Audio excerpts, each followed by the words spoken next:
Welcome, everybody, to the RTO Superhero Podcast, where my guest, Maciek, is joining me again today, who's currently caravanning around Australia visiting his clients. How is the caravan trip going, Maciek? Absolutely brilliant. So it's I've made it down to now Melbourne. So I'll be in this area for a couple more weeks, and then slowly heading my way south or west, I should say, and doing the lap over the next 11 months. So yeah, visiting clients as I go. Yeah, it's very exciting. We're going to be doing the same next year. So Dave and I are going to do the lap around Australia, and we're focused on yes, we're going to go visit some clients as well as our team members. So we've got team members in Perth and Yep. Melbourne and Queensland. So we're going to go catch up with them. We'll actually catch up with some of our other colleagues. But we're also going to go check out music festivals around Australia because that's a big love of Dave and I's is music. So yes, so we'll be Well, I look forward to going seeing along. that, and you never know, we might still cross paths at your beginning and my end. So Yeah. And we're doing a few caravan trips this year, so maybe we'll catch up with you sometime this year as well. So I think poaching by the campfire. yes. I think a lot of people, it's a lot of people I know are doing this lap around Australia. And I think, coming out of COVID, we've all decided that maybe we should see a bit more of our own country. So, and it's a great way to do it, I think, The in a opposite. caravan. I mean, if there's one place that I sort of people say, "Oh, what's your goal?" and I'm like, to make it home safe, but my plan is just to work from as many amazing places as I possibly can, and to be parked up on a beach, and that's your office for the day or for the week. It's a pretty amazing office. Yeah. And I agree. And I think being able to get out and actually see different places, like there's so many clients that I've never met Right. because they're in remote locations. Yep, 100%. So yeah, so it's going to be great to catch up with them as well. All right, so the theme for today's podcast is the future of vocational education and training. So in our last episode, we talked about the new standards, the requirements, ASCA audits, and things like that. So now let's have a look at the future of education. In particular, we have an federal election looming ahead. So I'd love to know, Maciek, what are your thoughts if we were to have a change of government? What do you think the impact might be on the vet reform? Look, firstly, with regards to the federal election, I think it's safe to say, and I don't think I'm going to be upsetting too many people by saying this, Labor has really pushed for this TAFE fee-free process around Australia. Personally, and it's my opinion, I think it's really unfair that our industry is being segregated between public fee-free and private training, especially given the recent reports that continue to come out in terms of completion rates and so forth. So I think there's always going to be a spot for TAFE in the market, and they do such an amazing job in areas that are not profitable for private providers or are just needed. So I'm definitely not anti-TAFE. I think that TAFE is a huge asset to our country, but I think there needs to be a balance between saying the only way that you can get a free vocational education is going to TAFE. I think that's a little bit unfair. Yes, every state body has their own funding process as well, but I think that's the balance has definitely shifted. Let me pull out the crystal ball. If there was going to be a change of government and the Liberal Nationals got back in, I don't know if it's going to necessarily change immediately, but I think that there will be a slow push for, I guess, the equality coming back in to the vet space. Well, at least I hope there will be. And funding you're talking about? Funding specifically, but then also with regards to the changes that we're seeing. some of these changes are probably going to be the most significant changes the vocational space has seen in a very long time. I don't know if there will be a significant change or a deviation from the path that we're currently on. And because I actually think that there could be some benefit in some of the changes that they're proposing. Yeah, I agree with that as well. One of the things that I focus on, the skills reform has been something that's been in process since 2008, 2009. So it's Yep. not something new, and it was actually created by the previous government. So if there is a change of government, I don't think anything's going to change. The other side is all of the heads of state have signed and agreed to this vet reform. Yep. So I can't see so some people are thinking that the compliance requirements and the outcome standards and the credential policy is all going to change if we get a change of government. I don't believe that at all. In my opinion, it's already under the vet heads of agreement. What are your thoughts on that? Look, I tend to agree. That said, whilst we may not see a change, given that we're so far down the track, and they still are projecting that all of this will be will turn into legislation. It will be implemented on July 1. From my perspective, I've seen enough change in a short period of time to also be a little bit skeptical to say what's stopping them just putting out a whole new set of standards in 3 years' time. I mean, if we go back to 1999, what do we have? 2002, 2005, 2007. We had a AQTF 05, 07, then 11. So, over the years, we've had 3 to 4 year terms of. We also had 2011, 2012, and 2015. And so nothing, I guess, will surprise me nowadays with regards to what's possible with the change of government. It seems that every minister, every prime minister wants to sort of leave a legacy or leave a mark of some sort. And so, look, I don't know. I'm hoping not. I'm hoping that I've actually enjoyed this 10 years of stability that we've had.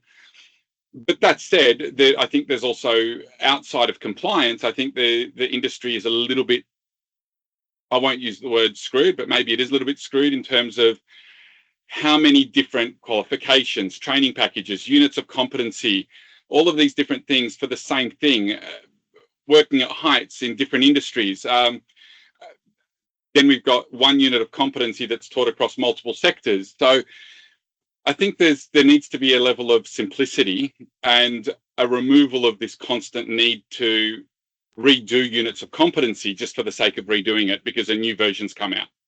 Yeah, and having that constant change. So, thinking, okay, if we pull out government changes and the election, how do you think the new standards are going to impact our sector and the future of our sector?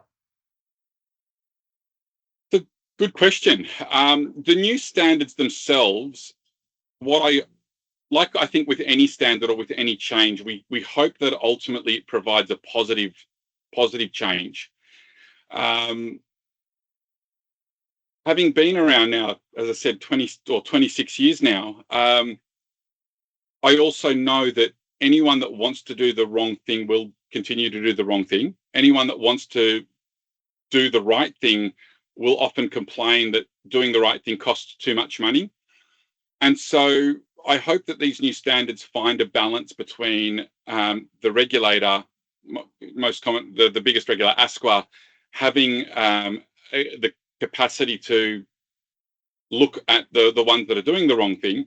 But from a standards perspective, I don't think we're going to see a huge amount of change in our industry because I don't see a huge amount of change in the actual standards themselves as well. There's some nice changes, but I don't think there's anything huge there that really should be shocking too many people.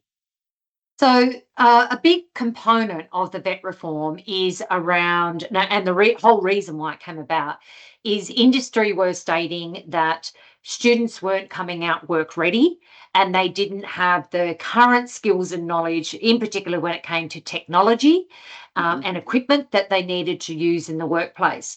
So, and so it's interesting to hear that you say that, okay, your thoughts are hasn't been a major change with the legislation, and, but keeping in at the front of mind the fact that the whole point of all this was to improve our vocational outcomes. What do you think we need to do as RTOs to improve our outcomes? If we can't rely on the standards, what is it that we need to do to ensure that our students are work ready? I'm going to sound old here. I think we need to go back to the days where society appreciated education for what it was.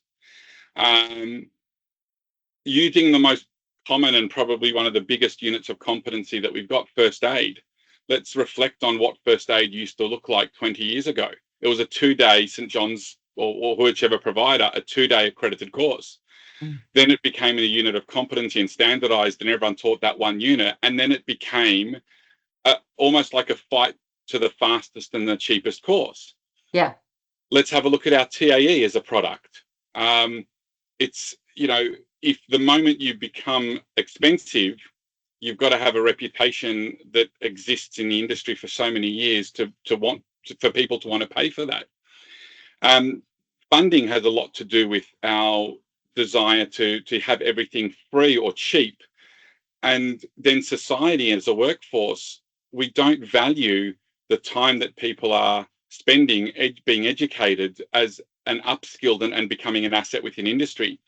So for me, I think society maybe is the wrong word, but we as a workforce need to start to also appreciate that as providers, our clients, I guess, have a desire to provide quality education.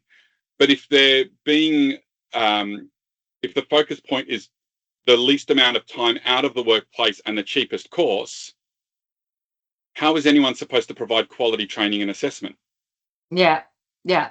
So the standards may change, the training packages may change, but I think we as a workforce need to go back to the appreciation that to have a quality workforce, we also need to invest in that workforce. In quality education and not trying to cut everything short. Yeah, just to compete. It's not a fight to the bottom. It's a fight. It should become a fight for quality, and we should be choosing our providers based on the outcomes. Like when you enroll, when have you heard any one of your clients say to you, "Oh, it was so nice. A person was wanting to enroll in my program and asked me, can I have a look at your learning and assessment material?" Yeah, yeah. Like, it doesn't happen. We go off the Google reviews, and we go off how schmick their website might look and so forth. But realistically, we go, oh, that's going to take 2 weeks to complete, and it's $1,000. But I can do it in a week, and it's going to cost me $400. Why would I want to spend 2 weeks studying? Right? We've got to change the mindset of we're buying our certificate to we're investing in our education. 100%. And so I know we're sort of going on a tangent here. So I don't know whether the standards or the reforms will do too much to change that unless we start to really sort of put a public campaign out to say, look, it takes time. And whilst I'm not a huge fan of the AQF in terms of the volume of learning, because I think it's a misguided number to look at that, but there is some level of comfort knowing that we are trying to set a benchmark, and a certificate 3 in individual support should never take 2 weeks to complete, let alone 2 months. Yeah. One thing that I have noticed, some changes in the legislation that I thought was a good positive is work integrated learning. So they've now got a much bigger emphasis on how we integrating the learning into the work environment. So not necessarily work placement, but hands-on skills, simulated environments, and things like that. I think that's a really good positive. But once again, we don't know how we're going to be audited on that and whether RTOs will take it up. But you know what's funny is, and you know, last episode I spoke about that pendulum of compliance. You know, what you described there could also, you could easily say, well, isn't that what apprenticeships and traineeships were and are? Yeah, You yeah, know, yeah. and so how many years ago were they calling the TAE should be a traineeship, so that you're actually going into an RTO? Because, and again, one of the changes, I guess, with the new standards is that if you're, correct me if I'm wrong, I believe if you have enrolled, you can start to train as long as you finish within a certain period of time. If you have relevant industry experience And first, yep. yeah, You can, but you have to be enrolled and correct. under supervision. And have done at least one unit within this period of time, I think Yes, it was. and Yeah, you have to complete it within 2 years. correct. Now, I actually like that concept. Yep, same. If you know, so how many trainers and assessors have you seen out there that are textbook trainers? Okay, Yep. they've done a course. Oh, now I want to become a trainer. Or I'll see on certain chats, you know, I'm a trainer in management, business, individual support, and childcare, and I sort of sit there going, really, They're very different really. areas. So you know, this concept of having our trainers and assessors almost commoditized as a person that has a qualification and the TAE, and therefore they're a trainer and assessor because they can teach off learner guides or textbooks and so forth. I really don't like that. No, they should be drawing from their experience. Like that's what Learning, students want. correct. And so the more experts that we can get in and remove the barrier as a trainer and assessor, the better our industry will be. Yeah. How many, my background as was beauty therapy, obviously starting out as a beauty, our first beauty RTO. So back in the day, it was like to have a beauty therapist come in, or to go to a product company and get them to do a few sessions on their products. And that's what we should be looking at. Bricklayers who have been brickies for years, they're the best ones to teach because they can teach from experience. And so I think there's positives there. And I think they're some of the back to basics that we need to also look at, and change the model of change our delivery models to incorporate more of that. Yeah, yeah.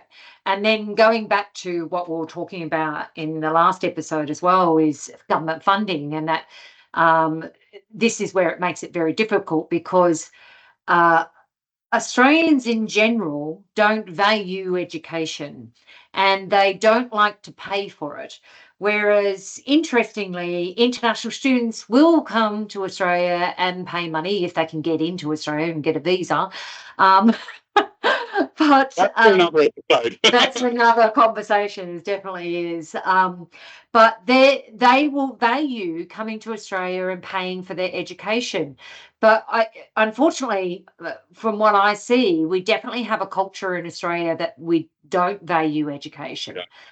Yeah, I certainly do. And it's a sad reality. It really is. And that's not to, I guess it's stereotyping us as a nation, but I think you're right. I think especially employers, and again, stereotyping, there are a lot of good quality employers out there that value that. But, you know, this is where I sort of find it frustrating, because how many of your clients will employ a trainer and not even spend 2 hours inducting them? Yeah. Yes. And you sit there and you go, guys, we're in the business of education. We're in the business of changing people's lives. As an RTO, our 100% focus should also be on upskilling our own team and doing everything possible to make them the best possible trainer and assessor they can be. Yet we don't invest in them as a workforce. Yeah, and which is what all the vet workforce side of quality area is, but also the vet blueprint, I think. So I'll be interested to see when more of that comes out and what will be the requirements there. But I've had I've met trainers who've never seen a training and assessment strategy or don't even know what it is. And I'll ask them what it is. We're laughing about it, but it is a sad reality that our industry that relies on our providers, our clients, sometimes doesn't get it right. And I think that needs to change as well.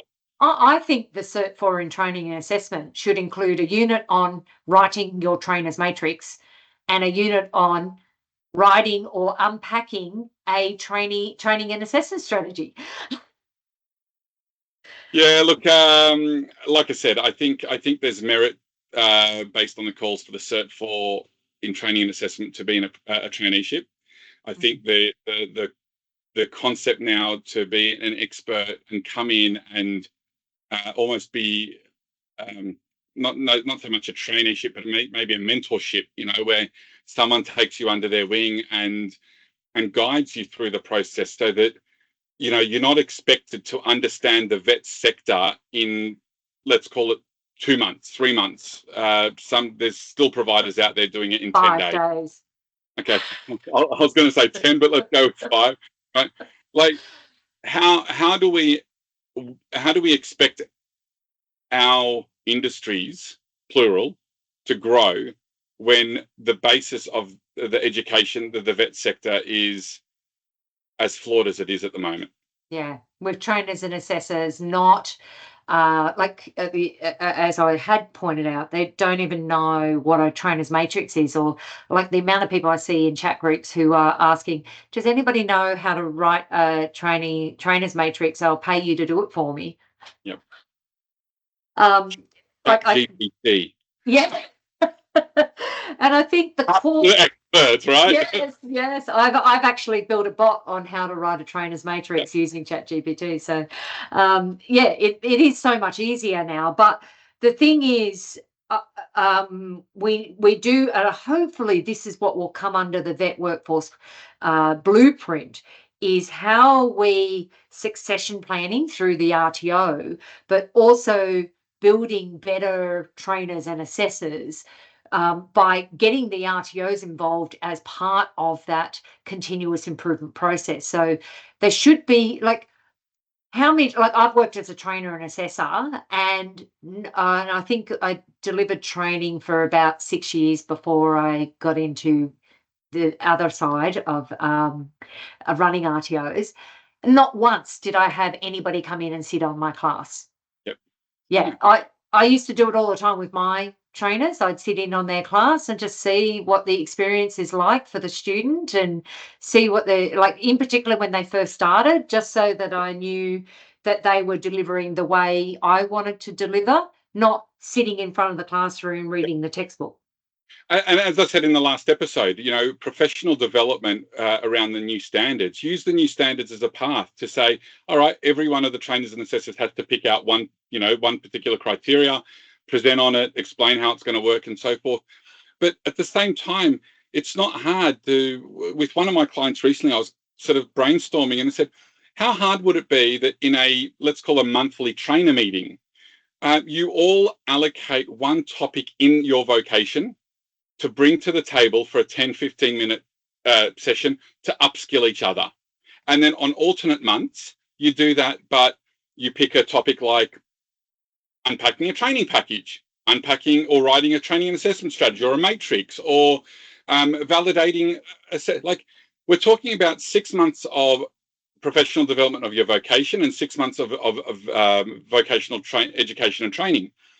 It's not difficult to find 6 topics in each to bring to the table and say, right, everyone does a 10-minute presentation. Yeah, but I think the onus needs to be on the RTO to make sure that their trainers are doing that. Absolutely. And Yeah. but we talk about the cost of compliance or the pain of compliance even. Make it fun, right? It doesn't need to be a burden on the RTO. When, like, how many times does again, I used the comment last episode about, how hard it would be to run a cafe versus an RTO. And it's like, how many times does a coffee owner turn around and say, "Oh, can you make me a coffee? Just want to see how it's tasting at the moment." Right? They're testing their staff. They're testing their ability. We are in the business of education. Let's take that seriously. Yeah. And Start with as ourselves.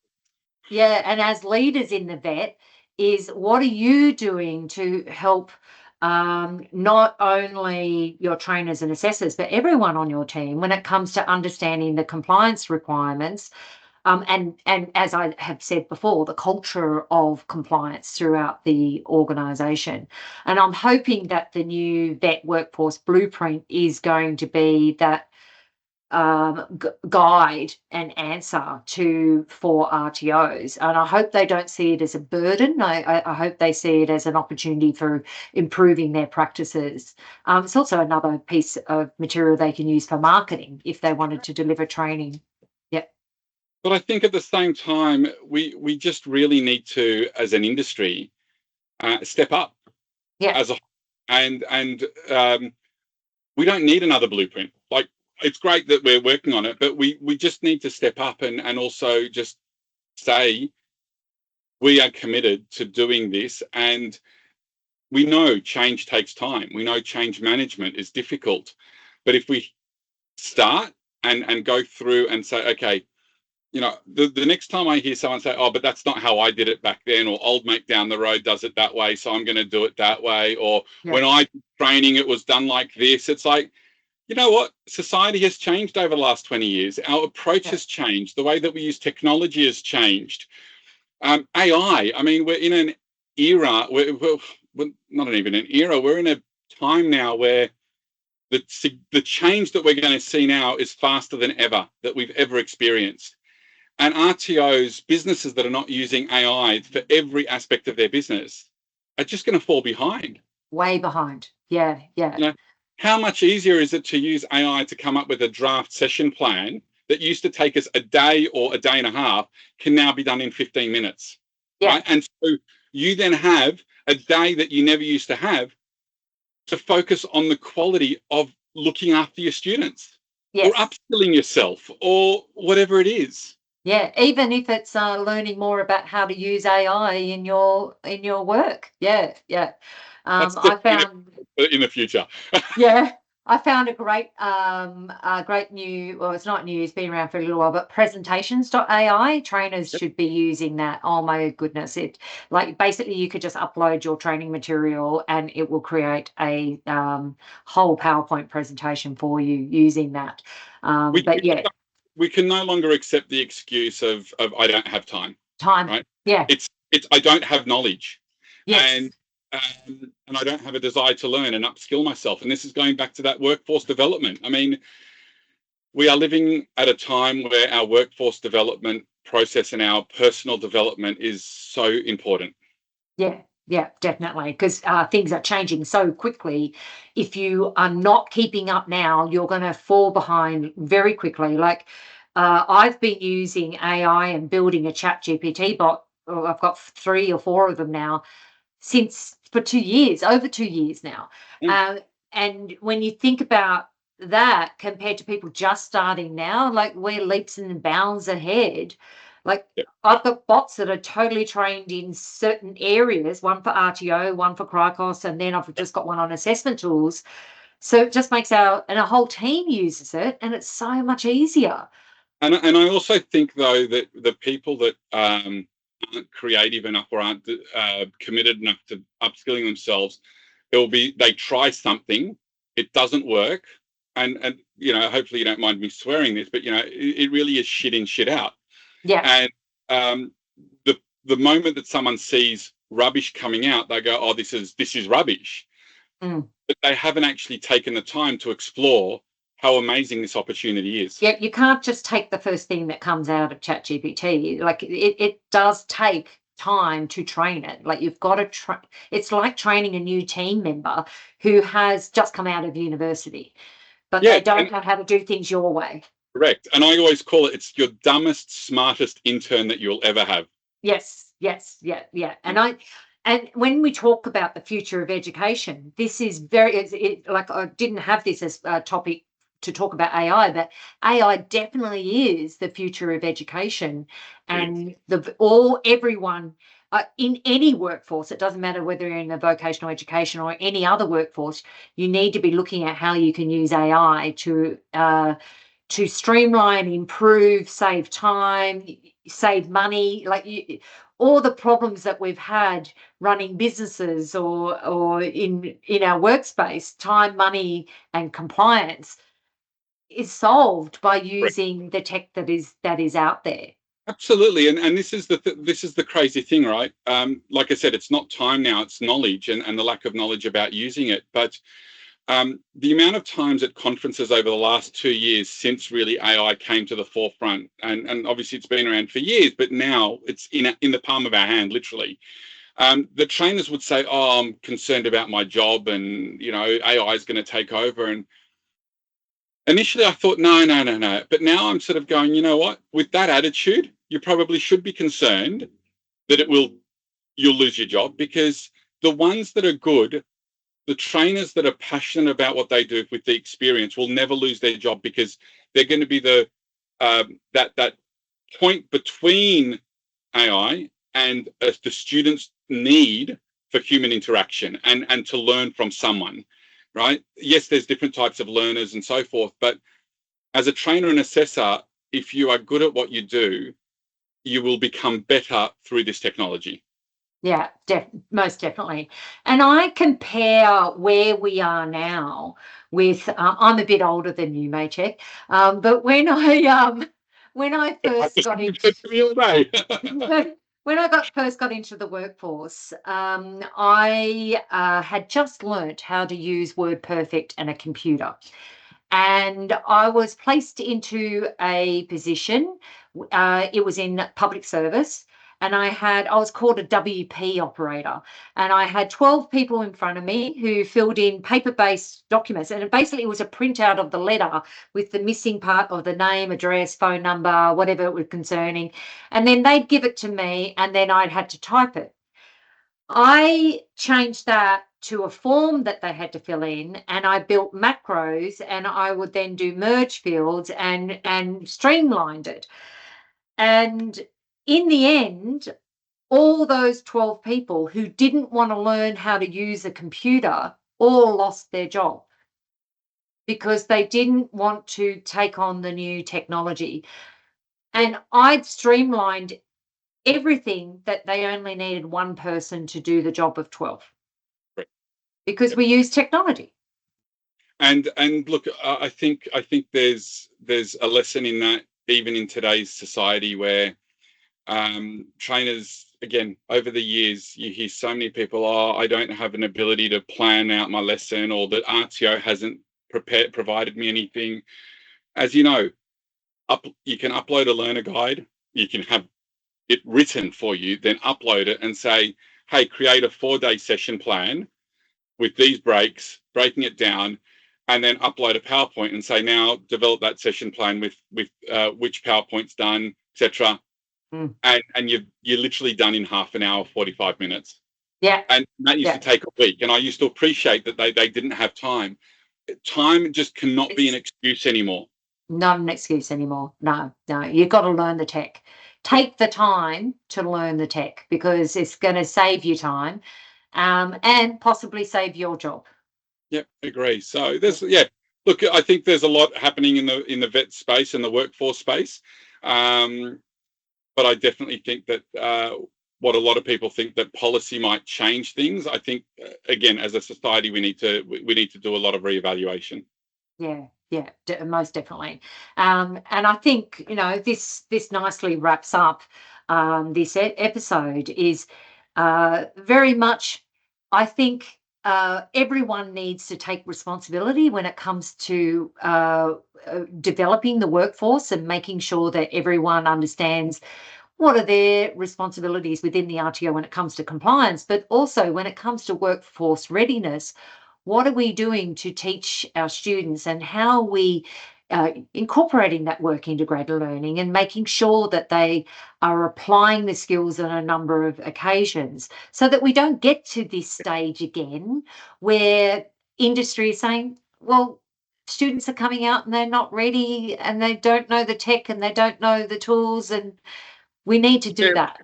I think, and I sort of preach, if you want to call it the word, the 4 A's, right? And I call it the acquisition of knowledge, the absorption of that knowledge and skill, the application of it, and then the assessing. And so those things often don't exist in our training because we are taught in the moment. We're told to give it a go once, and then we're assessed straight after. If you're lucky, some people get assessed straight up. Right. And so when I start saying to people, you need to give time to absorb, and this is where I guess that volume of learning concept is there, and I appreciate that. But I think it's just outdated in terms of the amount. But you need to give people time to learn, to go and practice those skills and apply them in a real sense. Because a lot of people will only remember that once they've had a good practice a few times. And then once you're confident that they have that skill, and again, if you go back to the definition of competency, and without, verbatim, reciting it, but, it's about meeting the standards of the workplace to the requirements of either of the unit of competency or whatever, in a range of context over a period of time. And that range of context that we often forget, that if someone can do something once, it doesn't make them competent. Because what other context, where is that transferability of skill to another scenario? Again, using beauty as an example, given that's where my background, just because you can wax someone's leg, does that mean you're competent in waxing? Yeah. What just because you can make one cup of coffee, does that mean that you're a barista? Absolutely. And, and even to the point where, even though the assessment might say that they've got to do 8 or whatever it is, but what about different types of beans? What about different types of machines? And again, that brings in that whole concept of competence versus proficient. And so that's a whole nother episode right there. But as a workforce, we unfortunately, I think, are very, let's call it minimalistic in our approach, to say, give them the basic skills and we'll teach them in the workplace. Okay, if that works, that's fine. But then don't complain about it. Yeah. And as industry have already said, like, they're not workplace ready. So we need to change. Like, that's the whole reason why we have this VET reform, is to change the future of education and make sure that our students are work ready. So this ties in really well with wrapping up, because I think final thoughts on this, and what I'm going to say is, we really need, as RTOs and VET leaders within the training industry, we really need to be looking at, well, how are we ensuring that our students are work ready, and how are they embracing, not only the students but the trainers, embracing the technology that is out there, and then passing that knowledge on. What are your final thoughts, Maciek? My final thoughts are that I 100% agree with you, but I'm going to twist it a little bit to say, and again, whilst not bringing compliance into this as a term, because we know compliance is a dirty word, but what is one of the fundamental things that in the current standards, 1.5, 1.6, and whatever it's called in the new standards, right, is industry engagement, right? And now we're bringing industry. So what if, as an RTO, just what if we actually spoke to industry and asked them what they need? Yeah. Right. And actually gave them what they need. What would that do to our industry as well? And so we talk to industry all the time. So we're constantly engaging with industry. Let's bring that back to say, I've spoken to them. Now, what can I do to make my education better? How do I incorporate that into the way we're delivering our training and assessment? Absolutely. So, yeah, it's not hard. It doesn't have to be compliance a burden or costly. Just talk to people and incorporate. Yeah. Totally. Well, thank you very much for another great episode. I love catching up with you, Maciek, because we're very opinionated when it comes to the training industry, and I'm hoping that's what our audience are feeling with dropping in on a consultants conversation, because we are very passionate. We love what we do, and I'm sure there's going to be times where we're not going to agree because we're not the same people and we don't do things the same, but that's totally fine. That's where I learn. I learn from other people, and in particular my colleagues in the industry. So thank you very much, Maciek, for today's session. I look forward to catching up with you for our next one, which is going to be on the essentials of compliant training system. Bye for now, everyone. See you soon.